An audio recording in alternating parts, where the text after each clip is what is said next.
আসসালামু আলাইকুম। আজকে দেখাচ্ছি সবার পছন্দের পেঁয়াজের কলি ভাজি। এর জন্য আমরা প্রথমে তেলের মধ্যে পেঁয়াজ, কাঁচামরিচ দিয়ে একটু ভেজে নেব। তারপর আদা বাটা, আদা চামচ রসুন বাটা দিয়ে একটু ভেজে নিয়ে পেঁয়াজ কলি এবং আলু দিয়ে দিব। দিয়ে এর মধ্যে আধা চামচ হলুদ গুঁড়া, আধা চামচ ধনিয়া গুঁড়া, আধা চামচ জিরা গুঁড়া, 1 চামচ লবণ দিয়ে আমরা নেড়ে ছেড়ে একটু ঢেকে সিদ্ধ করব। আলু এবং পেঁয়াজগুলি পুরোপুরি সিদ্ধ হওয়া পর্যন্ত আমরা বারবার ঢেকে দিব এবং এভাবে নেড়ে ছেড়ে দিব। একটা পর্যায়ে আলু এবং পেঁয়াজগুলি দুটি সিদ্ধ হয়ে যাবে, নরম হয়ে যাবে। পুরোপুরি সিদ্ধ হয়ে গেলে এবং একটু ভাজা ভাজা হলে, পানি শুকিয়ে গেলে আমরা এটি নামিয়ে পরিবেশন করব। অসম্ভব মজার এবং সবার প্রিয় পছন্দের পেঁয়াজগুলি ভাজি।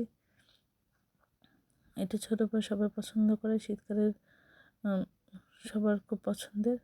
আপনারা বাসায় এভাবে ট্রাই করবেন। সবাই আমার চ্যানেলটি লাইক এবং শেয়ার দেবেন, সাবস্ক্রাইব করবেন এবং প্রিয়জনকে বেশি বেশি করে শেয়ার দেবেন। তাহলে এই ধরনের সুন্দর সুন্দর ভিডিওগুলো আপনারা দ্রুত পেয়ে যাবেন।